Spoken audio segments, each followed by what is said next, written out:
Hoje vamos falar, gente, de um assunto importantíssimo, que é a PEC das domésticas. Mais uma vez, Nivaldo Cleto com a gente. Seja bem-vindo. Muito bem, obrigado. Você? Tudo bem? Tudo bem, obrigado. Olha, vamos fazer um resumo dessa nova história, essas novas leis. Fazer um grande susto. Mais um susto. E susto maior quando as pessoas foram tentar atualizar os seus dados das funcionárias. E de repente tudo travou. O que se faz? Passou o prazo e agora?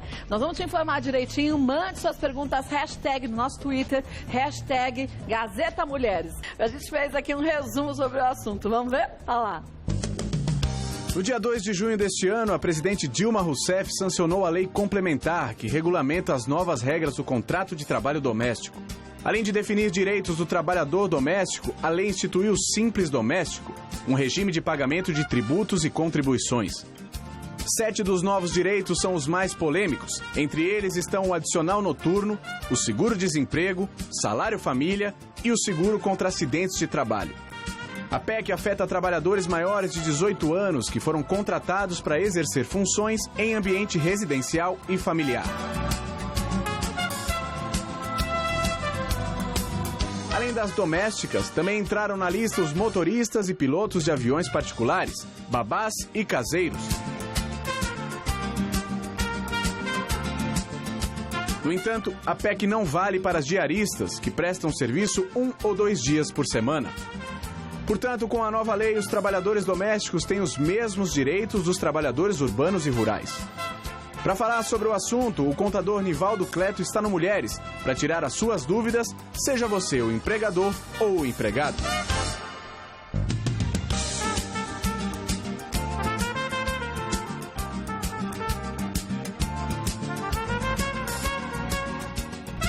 Bom, e sobre esse assunto, muita gente se preocupou. O Nivaldo Cleto teve há uns dias atrás aqui para a gente falar sobre isso, mas ainda faltou muita coisa para ser esclarecida. A gente pediu que ele voltasse até por isso. Mas isso deixou muitos empregadores de cabelos em pé e muitos empregados também.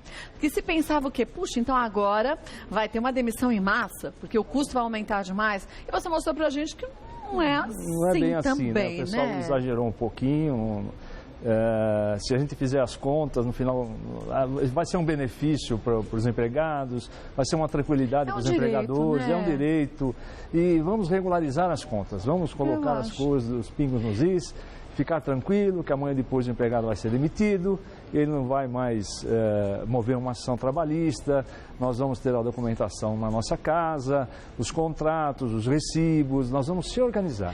Na verdade, gente, na minha opinião, né, não é que hoje as coisas estão sendo feitas certas apenas, elas sempre foram feitas erradas. Hoje é o justo. Exatamente. Não é? Foi feito de uma forma caseira, né, como se diz assim. Não, tem lá o recibo de salário, tudo certinho, tem o contrato, né? no site que você pode fazer um contrato.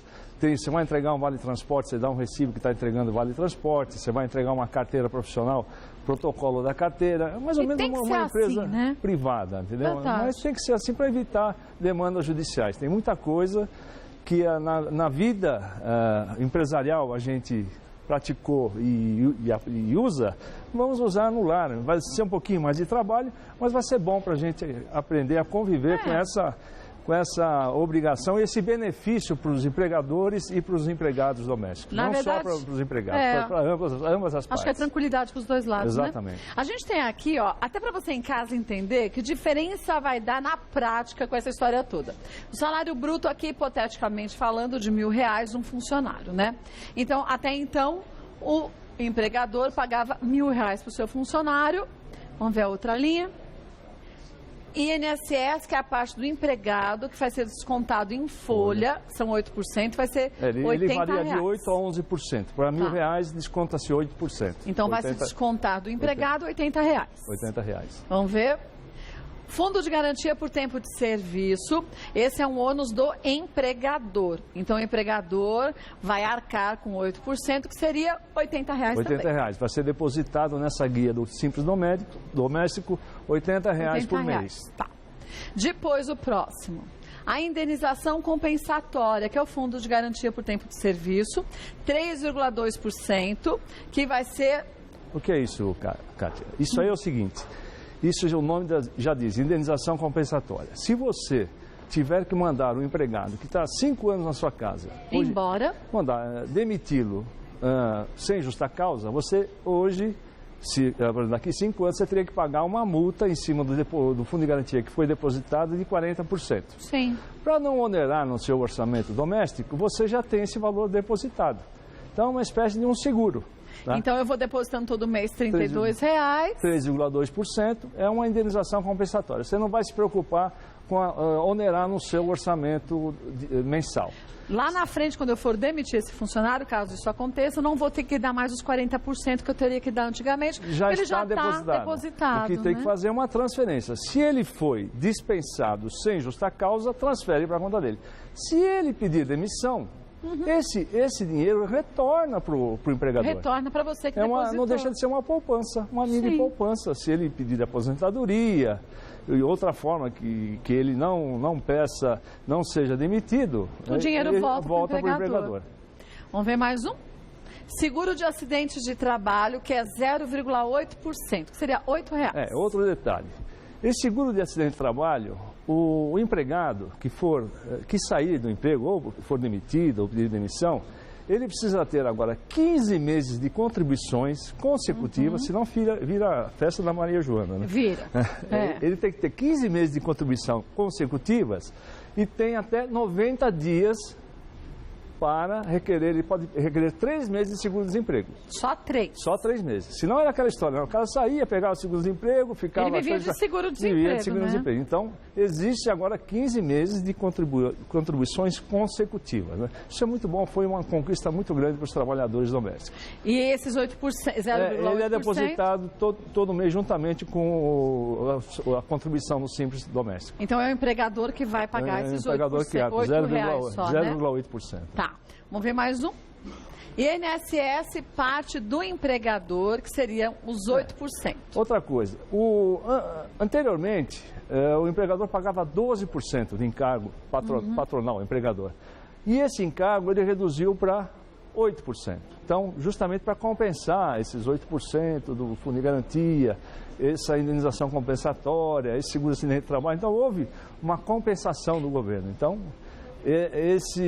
essa parte do empregado, do empregador, ele caiu de 12% para 8%, que são R$80, que a gente sempre pagou isso. O governo mais ou menos fez as contas, o empregador ia sair com 4% que já vinha pagando a mais do que devia, então diminuiu 4%, passou a ser 8% para diluir o restante. Jogou um pouquinho para cá, um pouquinho para lá. Tá. Vamos ver mais um? INSS parte do empregado, descontado em folha 8%. Foi o que eu falei para você da última vez. Muitos empregadores que eu conheço, né, as pessoas, eu pago integral para um empregado, uma pessoa boa, eu não desconto o INSS. Acontece isso na minha casa há muitos anos, há 30 anos que eu convivo com empregados domésticos, a gente não desconta. E quem pesou na balança, está pesando isso, passa a descontar agora o salário os 8% da folha, que não vai ter mudança no orçamento. Mas é uma coisa para se pensar, se você tem um empregado doméstico que trabalha direitinho, que já faz parte da família da gente, isso é uma relação muito pessoal, a gente tem que, cada caso é um caso, né, Cátia? Eu acho, mas eu acho que às vezes, pelo menos no meu caso, a pessoa vale mais do que esses R$80 que você vai descontar. É uma pessoa dedicada que você pode contar. É gente que está trabalhando dentro da sua casa, então faz parte da sua família. E tem que ter um reconhecimento. Todo mundo quer ter um reconhecimento profissional. E eu acho que essa é uma grande oportunidade para esses funcionários serem reconhecidos. Nós adotamos, eu e minha esposa, em manter o não desconto eu também não desconto. Vamos ver mais um? O custo mensal, então, sem o Vale Transporte, a partir de agora, de R$ 1.200. Falar também do Vale Transporte. O Vale Transporte, nós damos o Vale Transporte para o empregado. Se ele morar perto da sua residência, se morar na sua residência, ele faz uma declaração que ele não precisa do Vale Transporte. É importante essa declaração, porque se amanhã depois ele vier pedir na Justiça Vale Transporte... Pode falar que mora distante, né? Então tem uma declaração assinada. Você pode descontar até 6% do salário. Se você dá um vale transporte de R$200 para o seu empregado doméstico, e você pode descontar, e o salário é R$1.000, você pode descontar R$60. Tá. Isso também é permitido. Tá? É lei, né? Está na lei. Agora, gente, é importante, eu acho que o Nivaldo vai concordar comigo nisso. ter tudo documentado. Importantíssimo. Essa história de fio de bigode, de a gente acordou, então tá certo.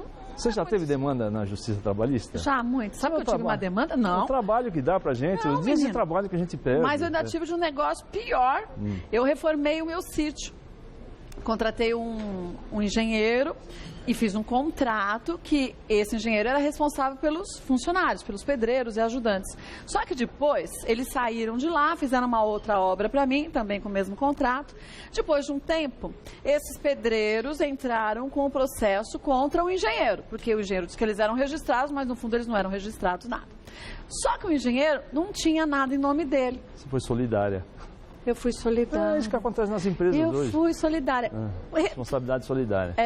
Resumindo, eu tive que pagar 6 mil para um, 4 mil para outro, 3 mil para outro, porque o juiz determinou. E não paga. E aí, não adianta. A justiça a justiça está com penhor online. Se você deixa uma causa dessa e para a justiça vai à revelia, o judiciário está com o poder da penhor online, retém poupança, conta corrente, todos os bancos. Assim, não é naquele banco, todos os bancos você tem aplicação. Então você fica aqui até contratar um advogado. Isso é muito complicado, gente. Por isso que tomem cuidado, organize-se. Não custa, gente. Custa depois para você resolver uma demanda judicial. E aí não tem com quem chorar. Se o juiz mandou, a gente tem que obedecer. E aí isso serve para a gente aprender nas próximas. Toda vez que você for contratar esse tipo de serviço, não pode passar de...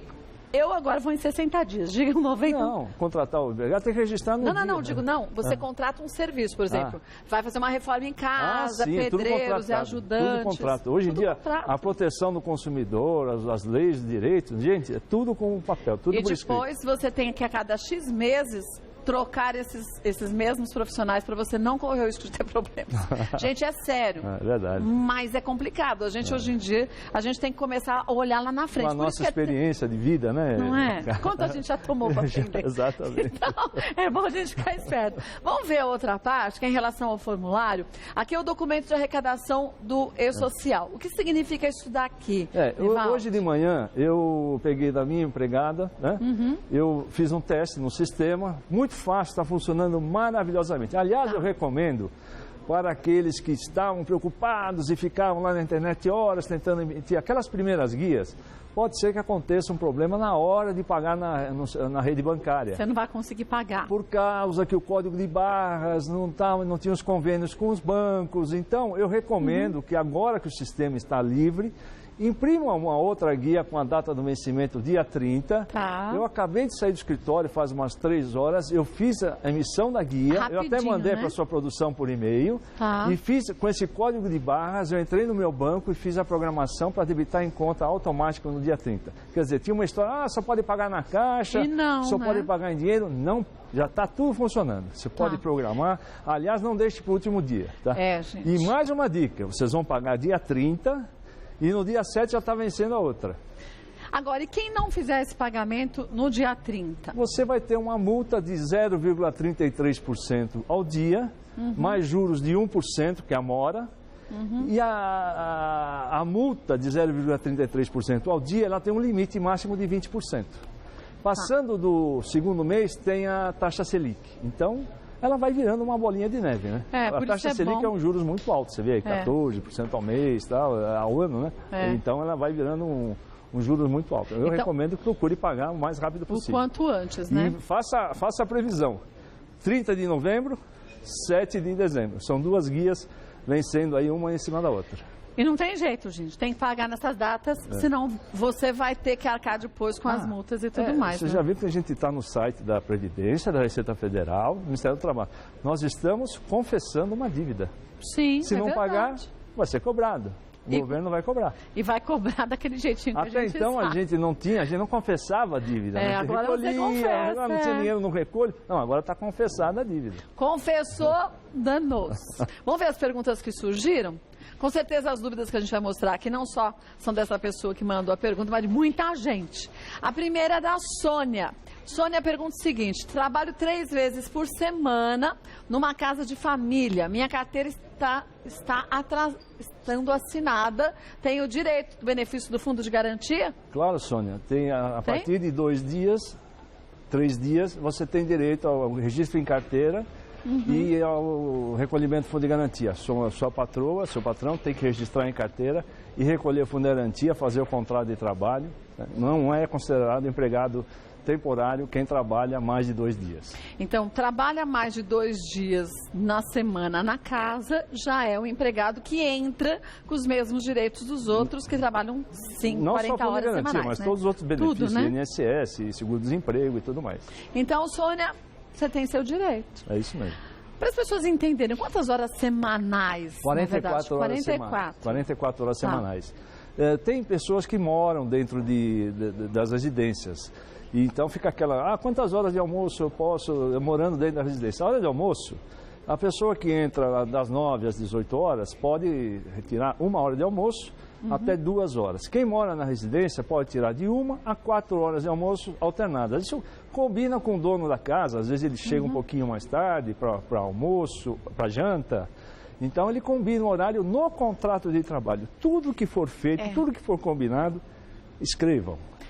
Isso é super importante, desde que some as 44 horas semanais. No trabalho de sábado, faça a compensação. O próprio programa do E-Social, ele permite lá dar os horários onde a pessoa faz o horário da empregada, que ela pode chegar no horário e sair somando as 44 horas semanais. Tá? Isso é importante também. Se puder, um reloginho de ponto ajuda, né? Um reloginho de ponto que fica caro, né? Mas vai ter que eu pus na minha casa um reloginho de ponto. A ficha de ponto é obrigatória. A ficha de ponto que tem no portal do E-Social. Você imprime lá a ficha de ponto. Mas aqui eu também já soube de alguns casos que depois empregados falando que foram obrigados a assinar. Então cada um vai lá e bate o seu cartão, você recolhe o fim do mês do cartão, manda para o computador e tudo fica resolvido. Agora, empregados, assinem o registro, porque é difícil também, né? É difícil. Eles precisam assinar. Na verdade, gente... A gente precisa criar o hábito, os usos e costumes. Às vezes você fala, não quero assinar, mas precisa assinar. Assino depois, mas tem que assinar. Vai ser bom para vocês também, vai ser bom para vocês também amanhã depois. Na verdade, eu acho que os dois lados estavam mal acostumados no passado. Isso, uma coisa... Né? Bem caseira. Aquela coisinha caseira. E tem que profissionalizar, gente. Numa empresa a gente não tem. A maior parte das pessoas passam um cartão de ponto. Passa um cartão magnético, que é o cartão de ponto. Isso. Então, nada mais justo, ou se não tem, a dona do imóvel não quer colocar um aparelhinho lá de ponto, assina direitinho o caderno todos os dias. Sabe que isso até a recusa em assinar os livros de ponto pode ser um motivo de uma demissão por justa causa. Justa causa, gente, você perde os seus direitos. Perde os direitos, exatamente. Vamos ver mais uma pergunta? Da Luciana. Minha mãe trabalha há 15 anos na casa de uma família. Se ela for demitida, quais os direitos dela? O que ela recebe? Veja bem, Luciana, a sua mãe trabalha há 15 anos. Se fosse uma empregada do sistema CLT, ela teria o fundo de garantia depositado há 15 anos. Só que agora que ela começa a ter o fundo de garantia depositado. Então tem aí os benefícios que ela tem. Né? É o 13º proporcional desse ano, nós estamos no mês 11, 12avos. Tem as férias proporcionais, que não pode ultrapassar o período de férias, ele não pode acumular 2 férias, tem o período de aquisição, que é, por exemplo, a pessoa entrou em agosto. Em julho do ano seguinte vence o período de aquisição, né? De agosto a julho. Tem 1 ano para o empregador conceder as férias. Se o empregador não conceder as férias 1 ano após o período de aquisição, o empregado tem direito a férias dobradas. Então, o empregador tem que ficar atento. Não pode, gente, acumular as segundas férias. As segundas férias. Aí, senão ele vai pagar uma férias de multa, tá? Então, ela tem as férias indenizadas, o 13º, e não tem mais. É isso. E o salário dela, se ela for demitida, ela vai receber um salário, ela pode trabalhar. Se ela for demitida e for dispensada do trabalho, porque quando demite, tem que cumprir o aviso prévio. Vai cumprir o aviso prévio. Agora, se o patrão não quiser que pode dispensar de cumprir o aviso prévio. E aí ela recebe esse dinheiro. Exatamente. Então, Luciana, continua como era antes, o que vai mudar é daqui para frente, daqui para trás, já é. Não tem exatamente. Jeito. Vamos ver mais uma? Lilian, quando o empregado doméstico tem direito ao salário família, como será pago pelo empregador? Nós temos um limite para pagamento do salário família. O limite de salário é até quem ganha até R$ 1.089 e tem filho até 14 anos. Tem que comprovar primeiro que tem filho até 14 anos, com a certidão de nascimento, e que o filho está com a vacinação em dia. Tá? Quem ganha o salário mínimo, que é R$ 720, tem direito a um salário mínimo de R$ 37,00, se não me falha a memória. Quem paga é o empregador e o valor é descontado da guia do Simples do doméstico. Então, do mesmo jeito que o restante. Tá? Quem está pagando é a Previdência. Paga e desconta naquela guia que a gente recolhe no dia 7. Então, por empregador não vai ser mais um custo? Não. Quem paga é a Previdência. Quem ganha até 1.089, de 725 a 1.089, o valor é R$ 26,00. Eu tenho uns quebradinhos. É a mesma coisa. Paga-se no recibo do salário e desconta da guia do Simples do doméstico. Tá, da mesma forma. Um beijo, Lilian. Vamos ver mais um? Quem já havia emitido a guia com o prazo de 6 de novembro, pode imprimir um novo boleto com prazo prolongado? Você vê, Vera, eu falei isso no começo do programa, mas se você chegou agora, eu vou falar novamente. Eu recomendo que emita a nova guia, porque essa guia do dia 6 vai dar confusão, você vai chegar no banco, o caixa do banco, está vencimento dia 6, eu não aceito, aquela confusão. Entra no site, que agora está tranquilo, os técnicos, não tem 800 mil pessoas acessando o portal ao mesmo tempo, não tem os 800 pessoas acessando, então está tranquilo o sistema. Vai lá, imprime a guia, vai sair a data do dia 30, pronto, você vai lá, você pode programar no seu banco, não deixe para o último dia, claro, e faça o pagamento, vai ser tranquilo. Não tentem com essa guia do dia 6 que vai dar problema, tá bom? E pagamento programado no banco, gente, é sempre mais fácil. Só que depois tem que checar para ver se foi pago direito. Só um detalhe, Kátia. Eu quis emitir a guia de novembro para pagar no dia 7 de dezembro. O sistema não está... não aceita, Só faltava. Autoridades tributárias, por favor, deem prazo para a gente. Não deixe acontecer o pane. Tudo de novo, O pane de novo que a gente passou para emitir a guia de outubro. Né? É uma organização tão simples que facilita tanto a vida de todo mundo, né? Um beijo para você. Vamos ver mais uma? Carla, o empregador pode descontar despesas com moradia e alimentação do empregado doméstico? Se o empregado mora na casa, se está no contrato que ele mora na casa, não pode descontar nada. Tá? E se ele não mora na casa? Se ele não mora na casa e ele trabalha naquele horário de expediente, também não pode descontar. E agora, se ele... para facilitar que ele trabalhe naquela casa, foi alugado uma casa próxima e dentro do contrato de trabalho reza que ele vai pagar uma parte daquele aluguel, isso pode ser contratado. Mas se ele está dentro da casa, não há desconto. A comida para moradia não pode ser descontada. Tá? A comida que ele consome naquele ambiente de trabalho não pode ser descontada. Um beijo, viu, Carla? Vamos ver mais uma? Karen, a partir de agora, o empregado doméstico tem direito ao seguro-desemprego? Sim, Kátia. A partir de agora, o empregado doméstico tem direito ao seguro-desemprego, que ele é pago um salário mínimo, só que tem uma condição. Ele tem que ter 15 meses de salário de contribuições para a Previdência Social. Tá? Então, não é assim tão fácil. Ele tem que ter os 15 meses e ele vai ter direito a até 3 meses de seguro-desemprego. Então, ele vai ter que trabalhar registrado nos novos moldes, como a gente tem agora, por 15 meses, para depois conseguir pedir o seguro-desemprego. Não, dá licença. Pode? Ele pode já receber, se ele tiver 15 meses de contribuições consecutivos e ele for demitido, ele já pode entrar com o seguro-desemprego. Mesmo que isso aconteça amanhã, vamos dizer que tem poucos dias nessa nova lei. Ele procura o DRT, Delegacia do Trabalho, da região que ele... da cidade dele, que já entra com a papelada comprovando a rescisão do contrato de trabalho, carteira profissional, ele leva a documentação e o governo começa a pagar o seguro-desemprego. Desde que ele não tenha sido demitido por justa causa? Não. Ou não? Não, as demissões pode qualquer tipo de demissão. Legal. Um beijo para você, Karen. Vamos ver mais uma? Glauco, o que podemos considerar demissão por justa causa? Olha isso. Aí temos um caso que é muito extenso, Kátia, porque a demissão por justa causa está prevista no CLT, se não me falha a memória, artigo 482 ou 483. Existe uma série de tópicos que pode ser considerado demissão por justa causa. A gente precisa tomar muito cuidado.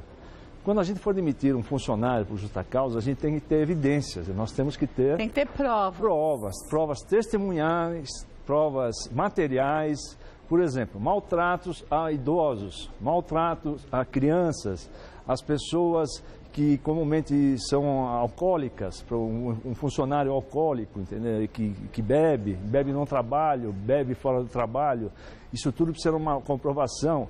Uma pessoa que traz maus costumes para a família, que maltrata as pessoas da família. Então tem uma série de tópicos, uma pessoa que foi condenado, mas que foi transitada e julgada a condenação dessa pessoa, ela pode ser emitida por justa causa. Então tem uma série de fatos. Mas eu recomendo, sempre que for mandar um funcionário embora por justa causa, você pode esperar que ele vai na justiça mover uma ação. Se eu cometer um roubo, assim, então, você mexeu num documento, falsificou algum documento seu, pessoal, ou dele mesmo. Mas você tem que ter provas. Tem que ter provas. Tudo tem que ser comprovado, né? Porque vai demitir, a não ser que seja uma coisa muito forte, brigas, né? Você vai ter problemas com ele na justiça e tem que estar bem embasado para receber essa ação na justiça. E, gente, prova não é assim, ó, Nivaldo, vamos falar que fulaninho fez tal coisa. Tem que ter prova de fato. É sempre bom um bom acordo, né? Outra coisa, muita gente não sabe que a demissão por justa causa pode ser feita pelo empregado contra o patrão. Porque o patrão pode exigir do empregado coisas que ele não foi contratado. Pode maltratar o empregado. Pode fazer calúnias contra o empregado. E ele também vai ter que ter provas disso. E ele pode mover uma ação contra o patrão de justa causa. Serve para os dois lados, Serve né? para os dois lados também. Isso precisa ter provas também. Um beijo para você, Glauco. Vamos ver mais uma? As guias antigas do INSS, Fundo de Garantia e Imposto de Renda, ainda são válidas? Não. Agora você vai ter que recolher nesse novo formulário. A partir de agora, nesse novo formulário. Aquilo tudo não vale mais. Perde a validade, né? Você vai tentar, provavelmente você vai recolher alguma coisa atrasada, você vai ter que procurar fazer no formulário novo. Se não houver, você tem que procurar um posto da Previdência ou da Receita Federal para saber como é que vai fazer esses recolhimentos. Olha, deixa eu mostrar um livro para vocês. Esse livro aqui, ó, é bem legal. É do Mário Avelino, PEC das Domésticas, Novos Direitos e Deveres de Patrões e Empregados. Pela espessura, dá para você ver que é muita coisa. Mas o legal é que aqui, gente, é para a linguagem do leigo mesmo, para a gente entender, tem modelo certinho do que você pode e deve fazer para se informar, sendo patrão ou sendo empregado, porque a gente não tem um lado que seja mais importante, ó. Os dois lados são importantes. Um para saber quais são os seus direitos e outro para saber quais são os seus deveres. Tá vendo? Tudo exemplificado, com exemplos. Então, é fácil de encontrar o livro também, né? Um dos maiores especialistas na questão dessa PEC da doméstica, acompanho ele há muitos anos. Um batalhador que ajudou muito os empregados domésticos a conseguir esses ganhos, né? Aí na legislação. Então fica aqui a dica do livro, você podendo, leia, porque a informação nunca é demais. Nivaldo Cleto, claro que volta mais vezes ao programa. Vou passar o telefone, qualquer dúvida que você tenha sobre o trabalho dele, é o 2507-6249 e o e-mail ncleto@nivaldocleto.cnt.br. Qualquer dica que você tenha sobre um assunto que você queira saber um pouco mais, fale pra gente. Nivaldo volta e a gente esclarece a você. Muito obrigado. Obrigada. Eu que agradeço. Obrigada pelas informações. Ficou fácil, você viu? Pra gente entender.